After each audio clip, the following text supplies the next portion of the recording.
이 시간 최성욱 전도사님께서 말씀을 전해주실 텐데요.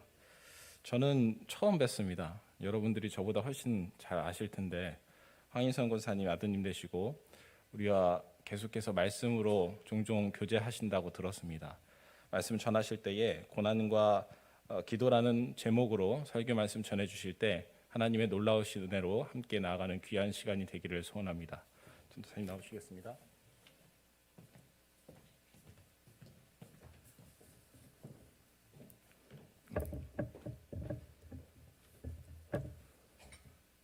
마스크 벗고 있겠어요. 반갑습니다.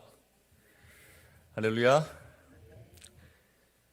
여러분들 이 자리에서 다시 뵙고 우리 매국교회 성도 여러분들 앞에 이렇게 서게 될 수 있어서 또 말씀으로 은혜를 나누고 있어서 정말로 하나님께 감사를 드립니다.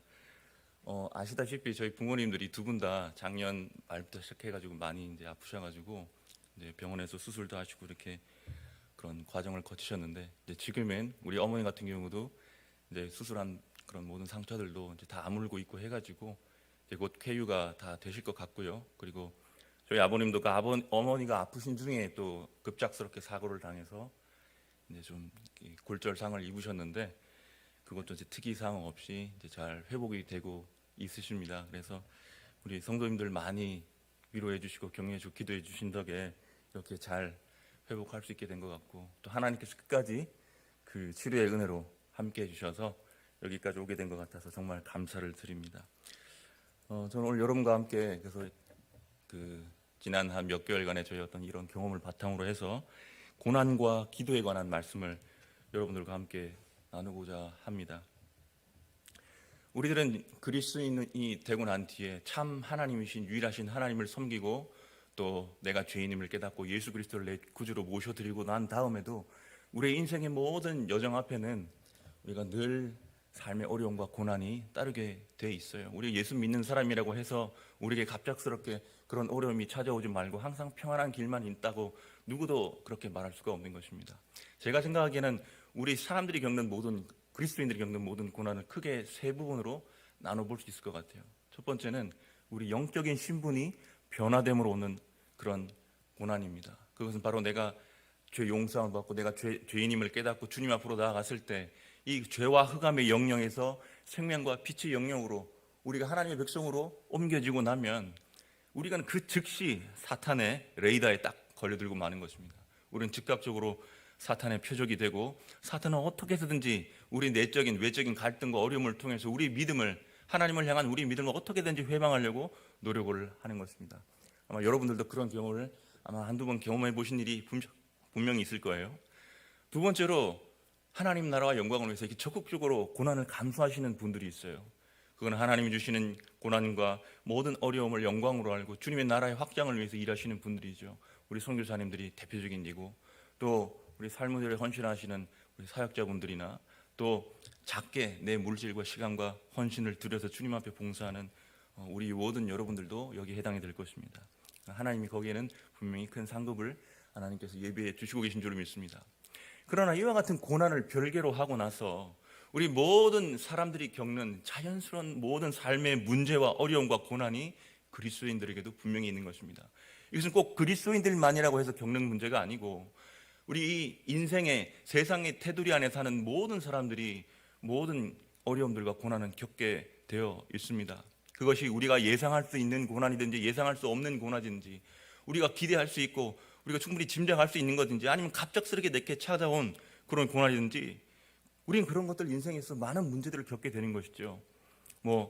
나의 진로의 문제, 나의 경제적인 문제, 나의 가정의 문제, 자녀의 문제, 그다음에 사회, 가정에서나 사회, 직장에서의 인간관계의 문제, 여러분 엄청나게 많은 그런 어려움들과 또 특별히 우리에게 예상치 못하게 나에게 다가오는 그런 고난 앞에서 우리는 쉽게 굉장히 힘들게 어렵게 우리는 그런 고난을 경험하게 되는 것입니다. 그러나 우리 그리스도인들은 이런 어떠한 종류의 고난을 만나든지 간에 그거를 해결할 수 있는 우리의 유일한 통로가 있는데 여러분 그것은 바로 기도인 것입니다. 여러분 믿지 않는 사람들은 어려움 닥치고 고난하면 잠시 했어도 힘 있는 사람들을 찾아갑니다. 그리고 어떤 능력 있는 그런 수단을 잡기 위해서 동분서주하고 뛰어갑니다. 그들은 남보다 더 좋은 그런 해결책을 찾으려고 열심히 연구해서 그런 길을 찾으려고 하죠.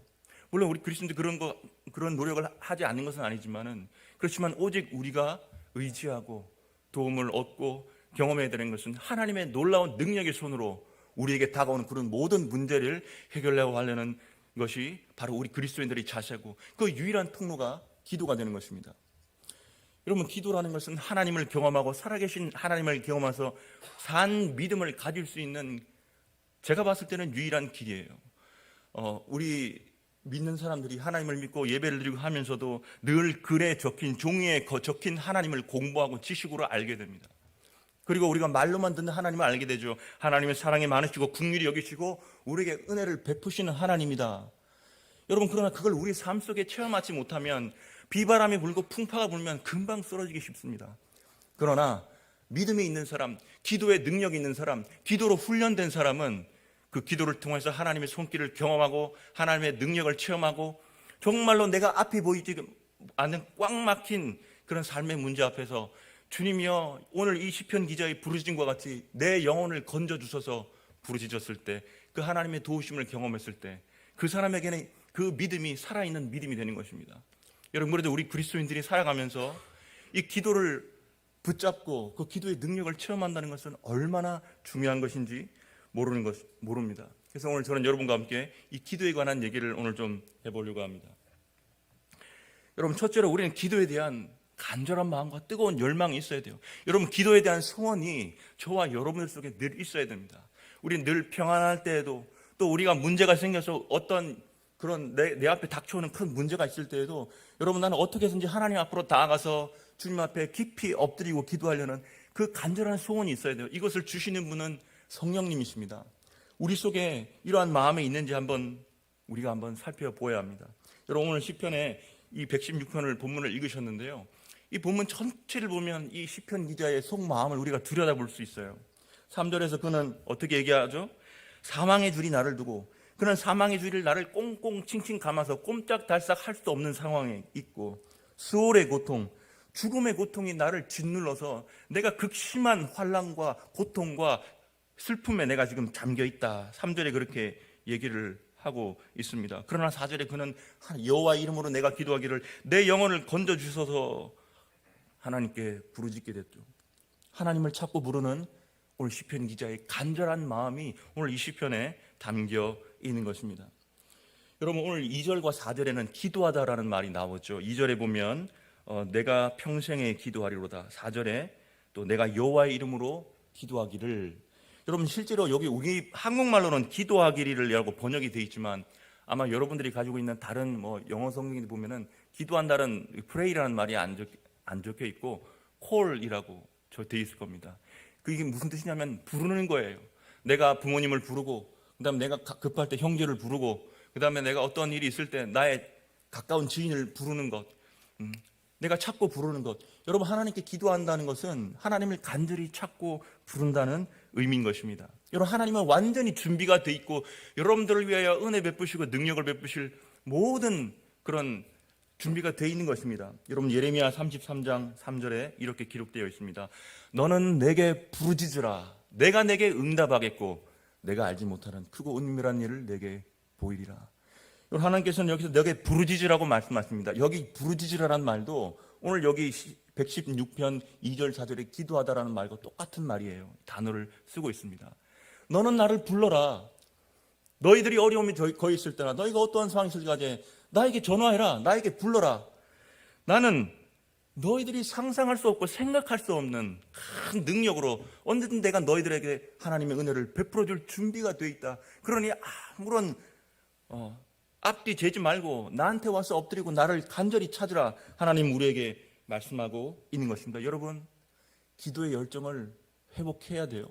여러분, 기도가 식어지고 내 마음속에 기도의 열정이 식어지고 평상시에 때나 그다음에 우리가 어떠한 일을 당했을 때 내 마음속에 기도하고자 하는 간절한 마음이 들지 않는다면 우리의 마음을 한 번은 점검을 해보아야 하는 것입니다.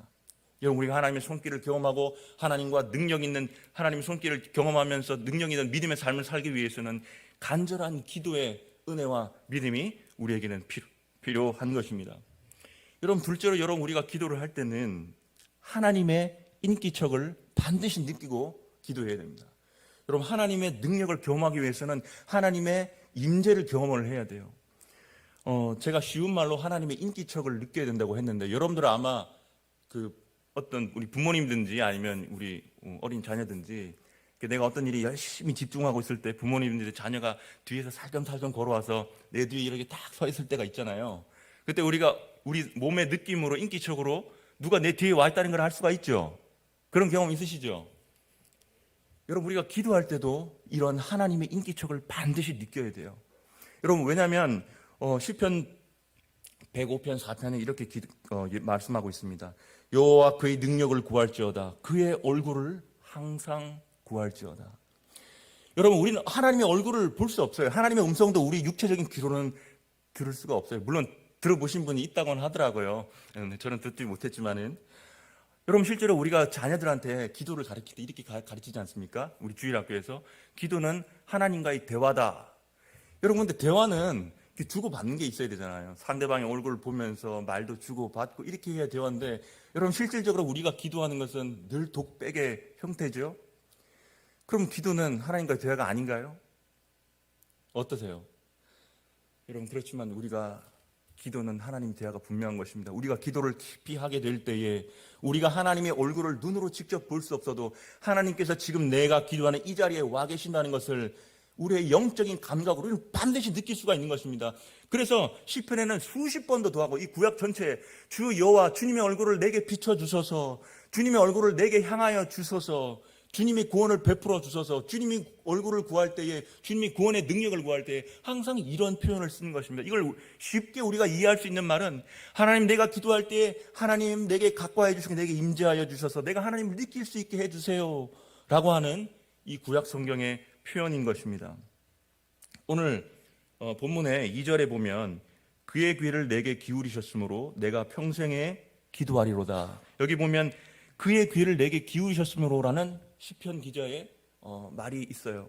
여러분, 이게 이제 귀를 기울이다라는 우리 한국말로 생각하면 내가 상대방의 어떤 얘기를 듣기 위해서 자세히 듣다라는 거지만은 실제로 이 여기 원문에 쓰인 동사를 보면 그것은 어떤 것을 손으로 잡기 위해서 손을 쭉 뻗는 것이든지 몸을 이렇게 구부리는 것을 뜻하는 동사입니다. 그래서 이것은 하나님께서 내 뒤에 살금살금 다가오셔서 내가 말하는 기도를 들으시기 위해서 허리를 이렇게 구부리고 계시는 그런 모습을 이미지적으로 표현한 말이라고 우리가 이해할 수가 있는 거예요. 이 동적인 그런 모습을 표현하는 그런 말인 것입니다.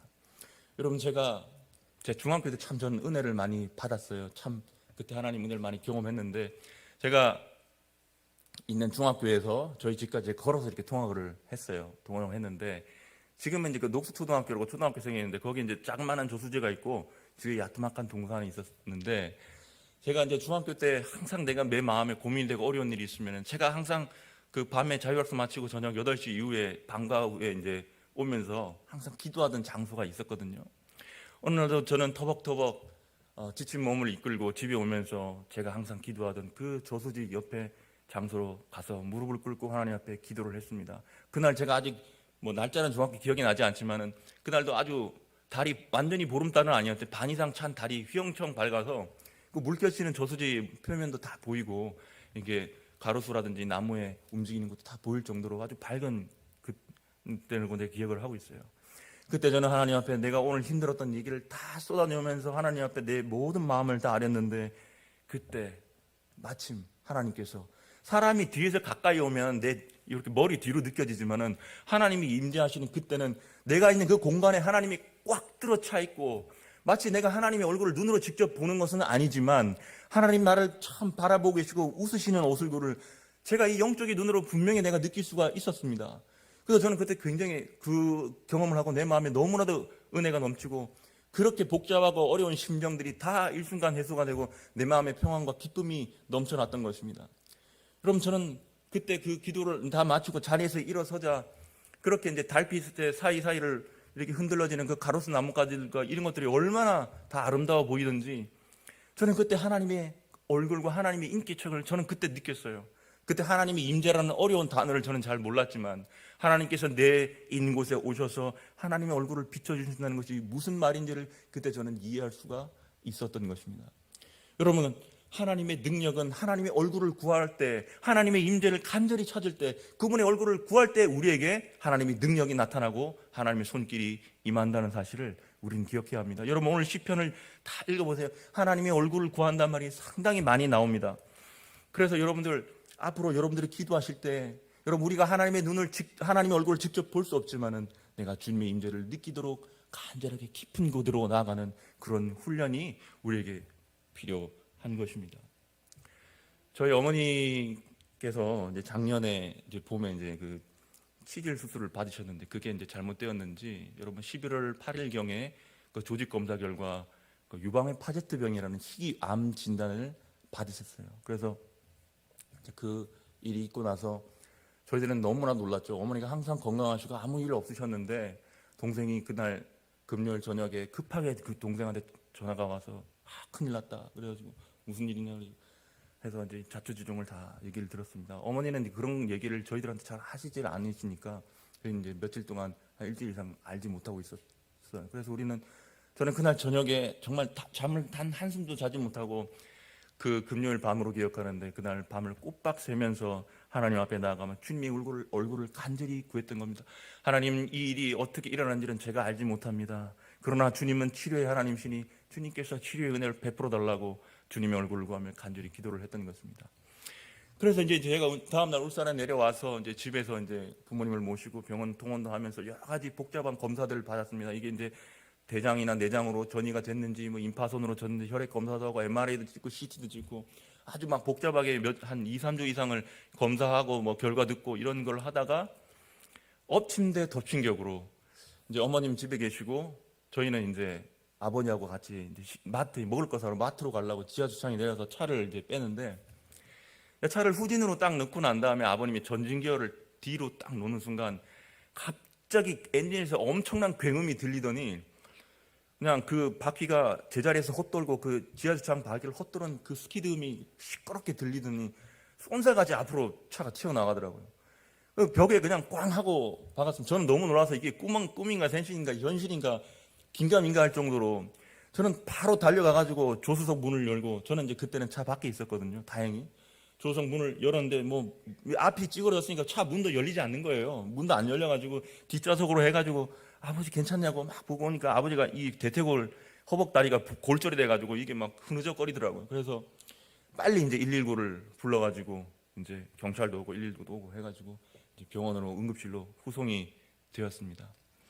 그래서 이제 엑스레이를 찍고 CT도 찍고 검사를 그날 했는데 또 마침 그날 금요일이었어요. 금요일 오후 1시였는데 금요일 날 정형외과 선생님이 휴가였어요.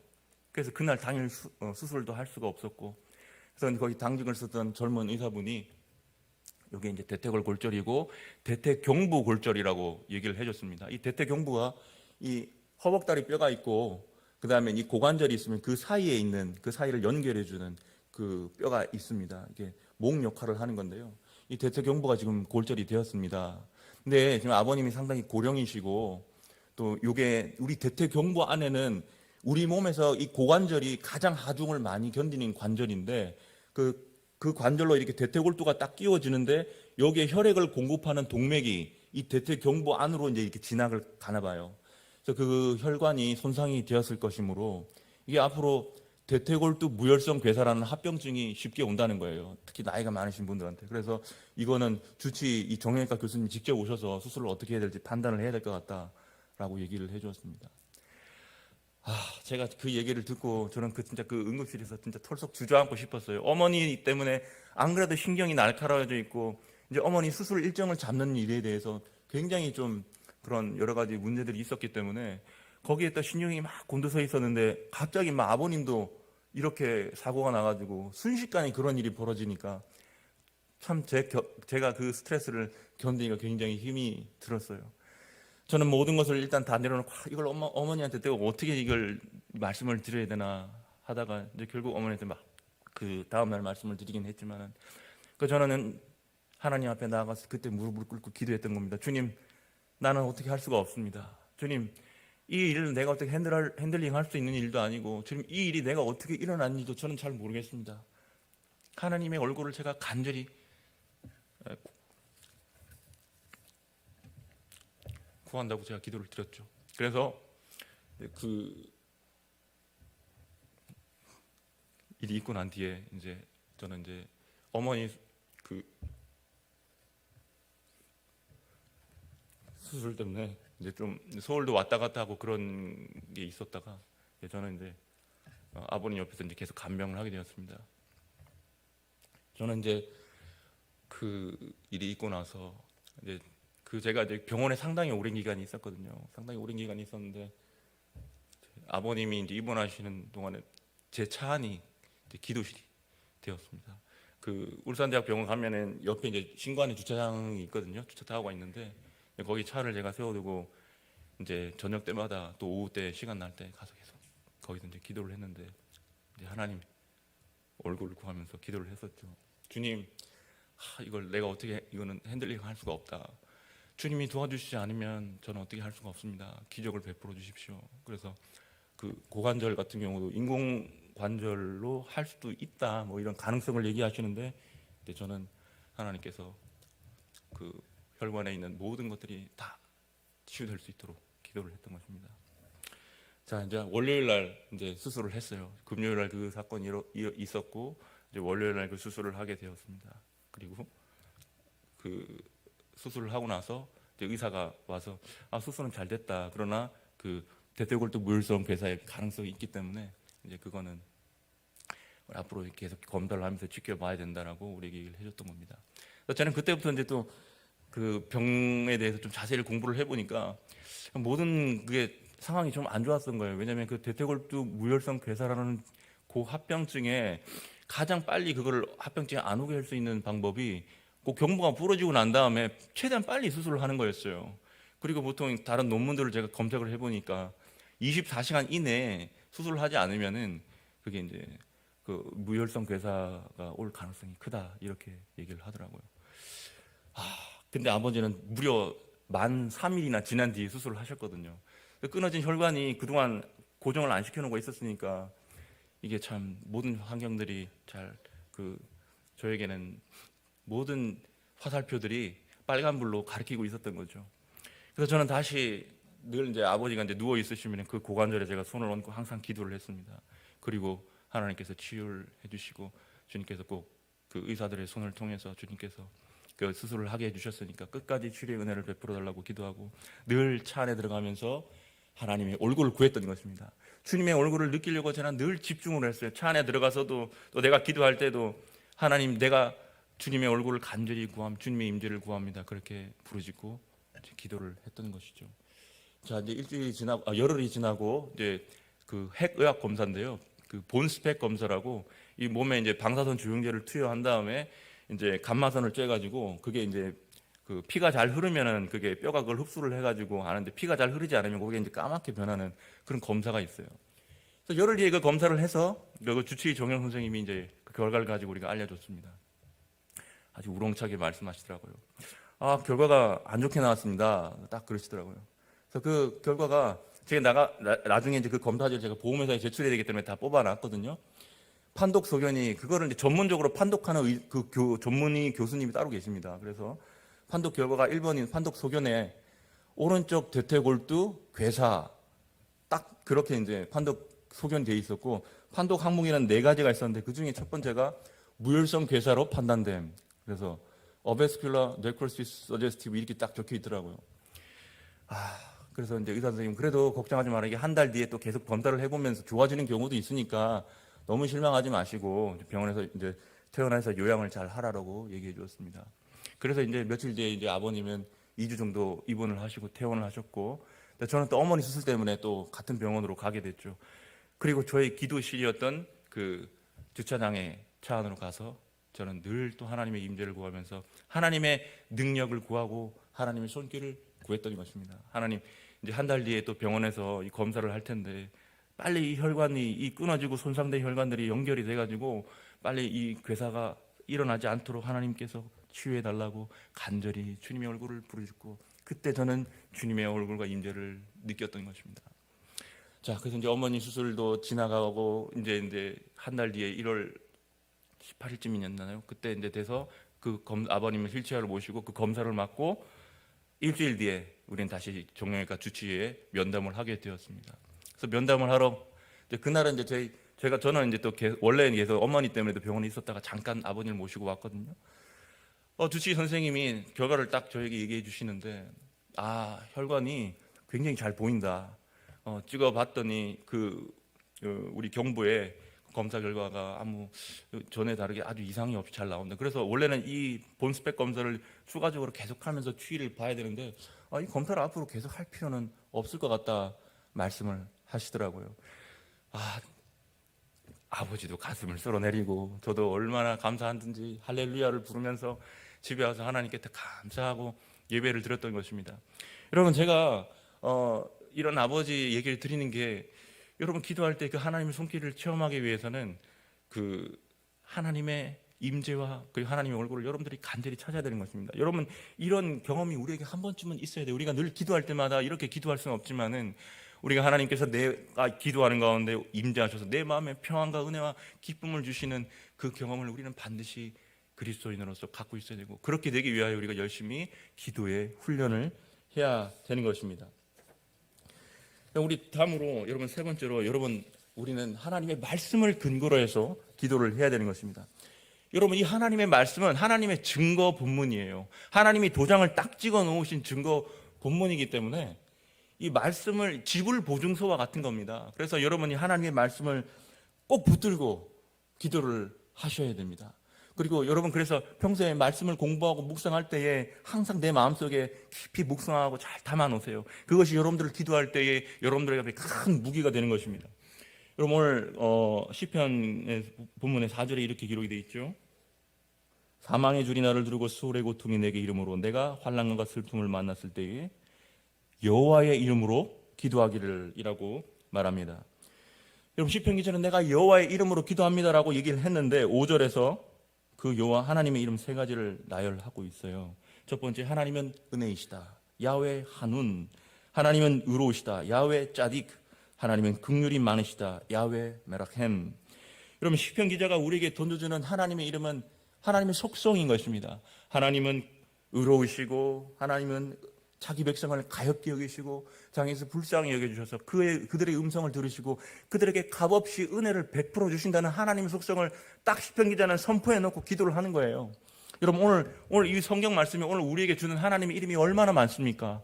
우리 하나님은 치료의 하나님, 승리의 하나님, 우리의 목자 되신 하나님, 우리를 구원하시는 하나님, 우리와 함께 하시는 하나님.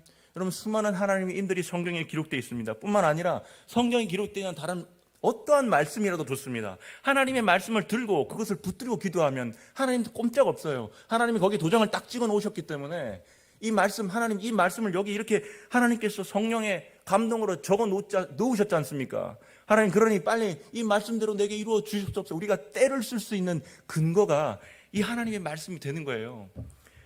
저희 어머니께서 1월 3일 날 수술을 받으셨어요. 수술은 굉장히 길었어요. 8시간 이상 되는 수술이었는데, 첫 번에는 이제 외과 선생님이 수술을 하시고, 그 다음에 산부인과 수술을 하시고, 성형외과 선생님이 피부 이식을 하는 수술을 하셨습니다. 저는 또 어머님이 수술하고 있는 그 8시간 반 동안에 저는 또 저희 기도실이었던 차 안으로 들어가서 한 5시간 이상을 의사들의 손으로 하나님 감동을 주셔서 아무 이상 없이 수술이 잘 되고 치료해달라고 기도를 했던 것입니다. 그렇게 기도해서 했던지 수술이 끝나고 선생님들이 회진 오셔가지고 수술은 다 잘 됐어요 얘기를 하고, 또 그 수술하고 나서도 일주일 동안은 꼼짝없이 누워 있어야 되었거든요. 성형외과에서 피부 이식이 잘 붙으려면. 그래서 이제 일주일 뒤에도 이제 드레싱을 뜯어서 이제 수술 부위를 열어보니까 이제 수술도 성형 피부 이식도 이상 없이 잘 됐다 이렇게 얘기를 했어요. 그런데 수술하고 나서 11일이 지나고 난 다음에 이제 저는 이제 어머님 식사를 이제 다 챙겨드리고, 저는 이제 병원식 말고 밑에서 사 먹으려고 병원 본관 1층에 내려와서 푸드코트에서 식사를 하려고 딱 식판을 뜯고 내리는데 병동에서 전화가 왔습니다. 성형외과 선생님이 빨리 보호자 상담을 원한다 이렇게. 그래서 저는 밥을 뜨지도 못하고 바로 성형외과로 쫓아서 올라갔죠.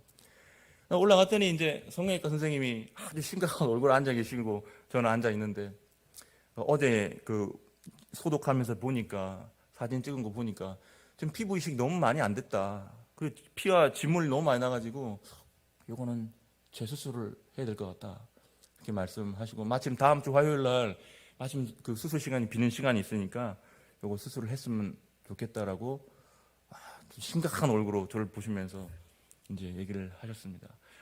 저는 근데 어머님이 그동안 어떻게 고생하셨는지를 제가 잘 알잖아요. 어머님이 한 이틀 동안은 그 전신마취에서 깨는 것도 얼굴이 퉁퉁 부어가지고 눈 뜨는 것도 힘들었고 일주일 동안 꼼짝없이 침대에 누워 있어가지고 그걸 똑같은 거를 반복하려니까 정말 제 가슴이 너무 이제 힘든 거예요. 그래서 어머니한테도 겨우 말씀을 드리고 이제 어머님 막 우시면서 또 어떡하냐 막 이렇게 말씀을 하시다가 제가 어머님한테 얘기를 드렸습니다. 아직 주말이 있고 그리고 저기 이번 한 주간 동안 의사 선생님께 이렇게 얘기 드렸어요. 아직 수술한 지 2주가 안 됐고 시간이 조금 있으니까 조금만 더 시간을 보고 결정하겠습니다. 이렇게 얘기를 했거든요. 그래서 어머님을 이렇게 안심을 시켜드리고 난 뒤에 또 저는 저희 기도실이었던 차 안으로 들어가서 기도하기 시작했던 겁니다. 그때 제가 붙들고 기도했던 게 마가복음 1장 32절에서 34절 말씀입니다. 혹시 준비가 됐나요? 마가복음 1장 32절에 34절 이렇게 기록이 되어 있습니다. 저물어 해질 때에 모든 병자와 귀신 들린 자를 예수께 데려오니 온 동네가 그 문 앞에 모였더라.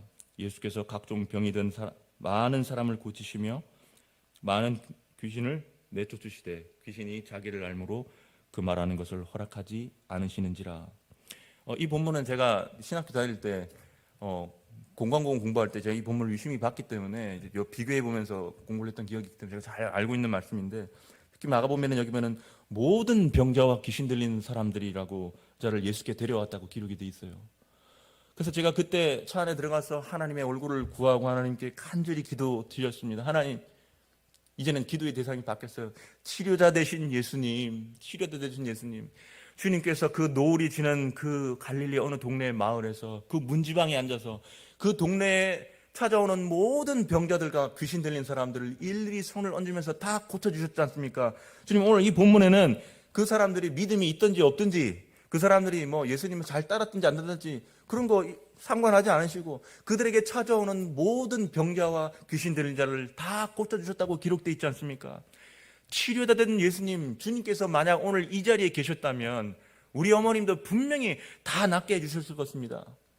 예수님, 치료되신 예수님, 와서 제발 이 문제를 해결해 주시고 어머니의 피부 이식이 안 된 부분을 깨끗하게 고쳐주시옵소서. 제가 그 차 안에서 1월에 차 안에서 시려운 발을 동동 구르면서 1시간 동안 부르짖고 2시간 동안 부르짖고 3시간 동안 부르짖고 간절히 주님 앞에 기도를 드렸던 것입니다. 그리고 나서 또 오고 그 다음날 이제 주일이었는데 주일날도 그날 어머님 점심을 챙겨드린 다음에 또 내려와서 1시간 동안 주님, 치료해 주신 예수님, 이날 이 저녁에 거기 현장에 계셨던 예수님, 지금 여기 와 계셔서 우리 어머니를 치료해 주십시오. 제발 그 어려운 힘든 수술을 다시 하지 않게 하나님, 예수님 치료해 달라고 1시간 부르짖고 2시간 부르짖고 3시간 부르짖고 주님 앞에 그렇게 간구를 했던 것입니다. 저는 이 말씀만 꼭 붙잡았어요. 예수님께서 그 자리에 계셔서 하셨다면 이 자리에 오셔도 예수님 해 주셔야 되지 않습니까? 제발 우리 어머님께 그 힘든 과정을 다시 겪지 않도록 하나님 은혜를 베풀어 주시옵소서 간절히 기도를 했던 것입니다. 자, 주일이 지나고 월요일이 됐어요. 저희가 이제 항상 월요일 아침이 되면 이제 병원에 외래를 받으러 이제 올라가거든요. 그래서 어머니 침대를 이끌고 이제 성형외과로 가서 치료를 받았습니다. 근데 간호사가 드레싱을 뜯고 이제 이렇게 알코올이나 보비온으로 이제 소독을 하는데 놀랍게도 이게 절제한 부분이 상당히 넓었어요. 상당히 넓었는데 이제 그 주말 이틀 지났는데 그 절제한 수술 부위가 많이 이렇게 줄어든 것처럼 보이는 거예요. 그리고 그게 이제 피와 고름이 많이 이렇게 났었는데 그 피와 고름도 굉장히 진정이 되고 안정이 되었습니다. 뿐만 아니라 전에는 이제 이식이 안 돼서 그 안에 있는 속살들이 뻘건 시뻘건 살들이 다 보이는데 뭔가 모르게 이게 안에 새살이 이렇게 돋아 나오는 게 눈으로 확 이렇게 좋아진 게 보이는 거예요. 간호사가 그걸 보고 사진을 찍고 이제 선생님들한테 보고를 하고 그렇게 다음 날도 그 일주일간 계속 그렇게 진전이 좋아지는 거예요. 그래서 그 주에 이제 선생님하고 이제 의사 선생님하고 면담을 했는데 선생님이 말씀을 하셨습니다. 이제 재수술까지는 안 해도 될 것 같아요. 안 해도 되고, 요거는 이제 비록 이식이 잘 되진 않았지만은 우리가 원래 이식이 안 되면 재수술하는 게 맞고, 그게 원래 의사들이 하는 방법 맞고, 그다음에 2주면은 그게 이제 판단이 되나 봅니다. 그런데 저희는 이제 자연 치료는 상당히 시간이 오래 걸리기 때문에 병원에서 의사들이 권유를 하지는 않는다고 하더라고요. 그렇지만 이제 이렇게 자연적으로 치유되는 방향으로 계속 소독하고 치료하면 될 것 같습니다라고 했습니다. 저희는 또 어머님하고 그 얘기를 드리고 얼마나 할렐루야를 부르고 감사드렸는지 저는 그 하나님의 손길을 그때 또 경험할 수가 있었던 것입니다. 그 이후로 어머니가 이제 한 3주 정도 지난 다음에 또 이제 퇴원을 하시게 됐고, 지금은 그 부위가 다 안 물었어요. 다 상피화가 되고 피부로 이제 다 덮여서 이제는 이제 쾌유되고 있는 과정에 있는 것입니다. 여러분, 이와 같이 여러분들이 기도하고 나아갈 때에 여러분 말씀을 붙들고, 여러분 하나님께 때를 쓰더라도 이 말씀의 근거에서 때를 써야 돼요. 하나님, 그러려면 이 말씀을 내 마음에 깊이 모셔두고 공부를 해두고 우리가 묵상하고 말씀을 다 갖고 있어야 돼요. 그래서 이 말씀을 가지고 하나님, 이 말씀을 가지고 하나님, 여기 지불 보증서, 하나님의 지불 보증서, 성경에 기록된 말씀이 여기 있지 않습니까? 하나님, 이 말씀대로 내게 하나님의 은혜를 베풀어 달라고 우리가 이제 기도할 수가 있는 것입니다. 저와 여러분 다 그와 같은 은혜를 경험하길 바랍니다. 여러분, 네 번째로 우리가 기도할 때 감정적으로 이렇게 흔들려서는 안 돼요. 저는 우리 어머님이 상당히 믿음이 좋으신 줄 알았는데, 이제 아무래도 어머니가 육체적으로 이렇게 피곤하시고 입원 기간도 상당히 길었던 터라서 의사들이 말하는 그 한마디에 울고 웃고 하시더라고요. 그래서 뭐 의사들이 오늘 회진 와가지고 조금만 이렇게 안 좋은 얘기를 하면 어머님은 그날 하루 종일 기분이 안 좋아서 이렇게 표정이 어두워 있고, 그걸 이제 제가 옆에서 이제 어머니한테 계속 그렇게 하지 말고, 오히려 우리 산부인과 선생님은 굉장히 좋은 말씀 해주셨어요. 이거 크리스찬인지는 모르겠는데, 이거 그런 말에 이리 hil비하지 마라, 이리 hil비하지 마라고 항상 강조를 하셨거든요. 그래서 여러분들, 우리가 기도할 때 이것도 훈련이에요. 기도할 때 내가 기도한 대로 내 뭔가 앞에 보이지 않고 환경이 안 바뀌면 조급해지고 마음이 항상 감정이 흔들리게 돼 있어요. 그건 저도 마찬가지고 모든 사람이 마찬가지일 것입니다. 그러나 우리가 계속 기도하고 훈련을 하다 보면은 여러분, 우리가 어떤 환경에 와서도 우리가 잠잠하게 하나님을 바라볼 수 있는 그런 믿음을 가지게 될 수가 있는 것입니다. 그리고 우린 또 우리 교회라는 것이 공동체잖아요. 누가 한 명이 독단적으로 하나님하고 신앙생활하는 게 아니잖아요. 우리 교회 안에 우리 구역원들, 구역장님들, 또 우리 친한 집사님들, 권사님들 다 여러분들을 위로해주고 격려해주기 위해서 우리 또 얼마나 또 기도해 주십니까? 그렇기 때문에 사도 바울이 데살로니가 5장 14절에 이런 말씀을 하셨어요. 사도 바울은 마음이 약한 자들을 격려하고 힘이 없는 자들을 붙들어주며 모든 사람에게 오래 참으라. 데살로니가 교인들에게 사도 바울이 너희들 마음이 연약한 사람들을 붙들어 주어라라고 말씀하고 권면하고 있는 것입니다. 여러분, 기도할 때 절대 실망하지 마시고 낙심하지 마시고 끝까지 믿음으로 굳건히 붙들게 된 하나님의 은혜를 분명히 경험하시게 될 것이고, 그런 저와 여러분 되기를 바랍니다. 마지막으로 이렇게 끝까지 하나님의 말씀을 붙들고 기도하는 사람에게는 하나님이 분명히 하나님의 응답을 우리에게 내려주시는 것입니다. 그리고 하나님의 평안함을 우리에게 누리게 해주시는 것입니다. 여기 우리 오늘 본문 7절에 보면 이런 말씀이 있죠. 내 영혼아 내 평안함으로 돌아갈지어다 여호와께서 너를 후대하심이로다. 여기 후대함이라고 기록되어 있는 이 말씀은요, 원래는 이 젖된 아기가 젖을 떼다 할 때 어원이 거기서 나온 말입니다. 그래서 창세기 21장에 보면은 아브라함이 이삭이 젖을 떼다 큰 잔치를 베풀었다 이렇게 기록되어 있잖아요. 그래서 이 말에 어떤 의미를 삼으면 젖된 아기를 그 부모가 아낌없이 모든 것을 다 이렇게 챙겨주고 보살펴주고 보듬어주고 이렇게 하는 것처럼 하나님께서 너를 그와 같이 풍성하게 보살펴주고 너를 아껴주시고 너를 항상 살펴주신다, 그런 의미인 것입니다. 여러분, 우리가 하나님의 은혜를 경험하면 깊은 감사를 드리지 않을 수가 없고 그 우리를 풍성하게 돌보시는 하나님의 은혜를 느끼지 않을 수가 없는 것입니다. 저와 여러분 다 모두 이와 같이 기도와 그리고 간절한 믿음과 그런 기도를 통해서 하나님의 은혜를 체험하고 그 풍성한 하나님의 은혜를 우리가 느끼고 하나님께 감사와 영광을 드릴 수 있게 되기를 간절히 바랍니다. 저는 작년 이제 11월 달에 이제 급하게 동생 전화를 받고 내려온 이후로 이제 아버님의 병원이 한 2주, 그다음에 어머님이 한 40일 이상 병원에서 지내면서 간병을 했었는데요. 이제 이 긴 여정의 끝도 보이고 있어요. 이제 아버님도 굉장히 우려했던 그런 것들도 이제 고비도 넘기게 되고 뼈가 잘 붙고 계셔가지고 이제 한두 달 뒤면은 걸으실 수 있을 것 같고, 또 이제 어머니도 그 수술 절제한 모든 부위들이 지금은 다 상처가 아물었기 때문에 이제 아무 이상 없이 이제 이 변을 밖으로 볼 수 있는 그런 장루라고 하는데요. 그것만 다시 넣는 수술만 하게 되면은 다시 일상으로 완전히 돌아오실 것 같고, 어머니는 또 다행히 하나님께서 은혜를 주셔서 이 내부 장기로 전이가 전혀 없고 또 임파선으로 전이도 전혀 없어서 특별한 항암 치료도 필요가 없고 이제 추후 관리만 잘 하면 될 것 같습니다.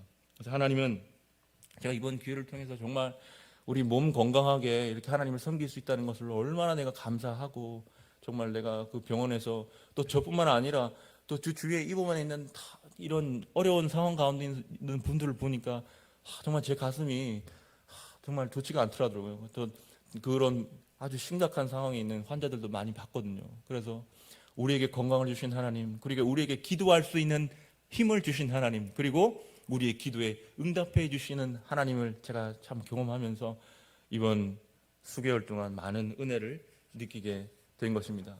뿐만 아니라 또 우리 이제 매국교회 성도, 우리 장로님들, 권사님들, 집사님들 참 물심양면으로 여러 가지로 신경 써주시고 오셔서 뭐 반찬 음식도 해주시고, 참 그걸 보면서 그 바울이 데살로니가 교회인들을 참 칭찬을 이렇게 했거든요. 데살로니가전서 4장 9절에 보면 이런 말씀이 있습니다.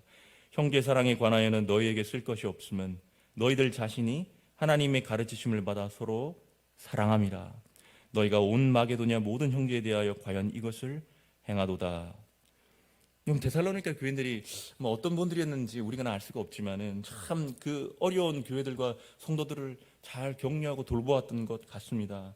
형제 사랑에 대해서는 너희들에게 내가 쓸 말이 없다. 사도 바울은 이렇게 얘기를 하고 있습니다.